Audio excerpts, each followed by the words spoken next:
Have you ever stared at an old photo of yourself and felt like you were looking at a stranger? The smile, familiar, but the eyes softer, maybe naive. You can almost hear the silence between the moments that photo captured, the laughter that once came so easily, the confidence that hadn't yet been carved by loss, betrayal, or time. And in that quiet ache, something inside you whispers, I'm not that person anymore. Change doesn't arrive like the stories say. No thunder, no grand revelation. It comes in whispers, in the pauses between choices, in the sigh you let out without meaning to. It's in the way you stop chasing certain people, the way you no longer explain yourself like you owe them your truth, the way your silence stops meaning defeat and starts meaning peace. Transformation isn't an explosion, it's erosion, slow, patient, invisible, until one day you notice the shore is gone. You feel it in small ways. Old songs don't move you. Certain jokes fall flat. You crave solitude, not from sadness, but because something inside you now feels sacred, fragile, worth protecting. The world hasn't changed, but your eyes have. Some colors have faded, others burn brighter. And you wonder, when did it start? Was it the heartbreak you barely survived? The betrayal that cut too deep? Or that quiet night you finally told yourself the truth? Psychologists call it ego death, the crumbling of the self you thought was permanent. Neuroscientists say your brain rewired itself under pressure, but spiritually, it feels like burial and birth, happening at once.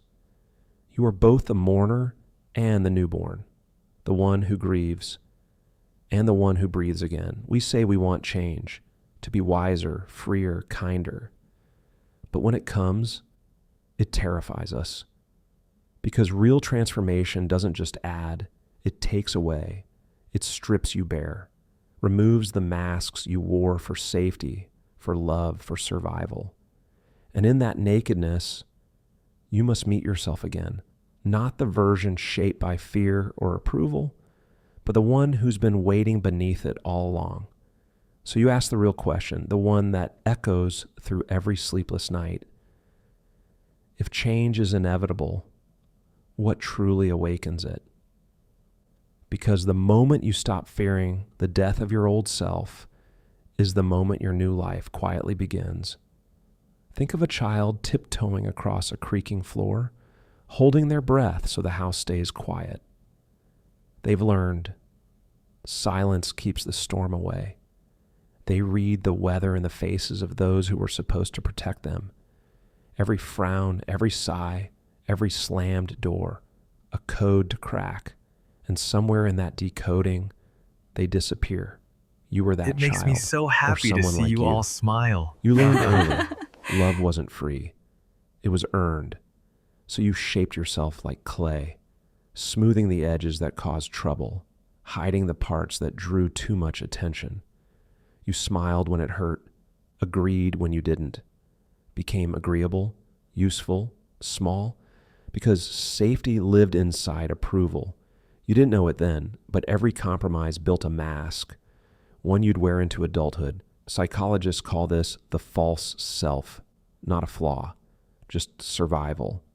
Attachment theory says a child will always choose connection over authenticity because love equals survival. Your nervous system adapted, cortisol spiked, empathy sharpened, intuition turned hypervigilant. You didn't just learn to survive, your biology did too. But the cost of being loved, often becoming lost. You grew fluent in others' emotions, yet illiterate in your own. You could calm your parents' storms, but not your own fears. And so, piece by piece, your true self went underground. Years later, you call it people-pleasing, perfectionism, burnout. But beneath those labels is the same child whispering, will I still be loved if I stop performing? The world never taught you how to answer that. It only taught you how to pretend. But transformation never begins with pretending. It begins with breaking. When exhaustion outweighs approval, when your silence becomes unbearable, when the mask starts to suffocate you, that's when something deeper stirs. Because your real self never left, it's been waiting quietly for permission to exist again. So the question shifts, not who did I have to become to be loved, but the far more terrifying and freeing, who must I become to be free? Somewhere along the way, you stopped asking who you were and started asking who you needed to be. That's how adulthood begins, not with freedom, but with performance. The stage is bigger now, the stakes higher, the audience everywhere.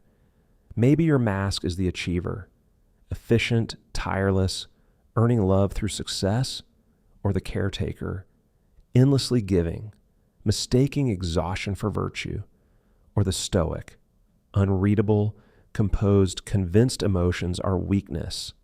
Whatever it is, it becomes your second skin, and soon you forget you were ever naked underneath.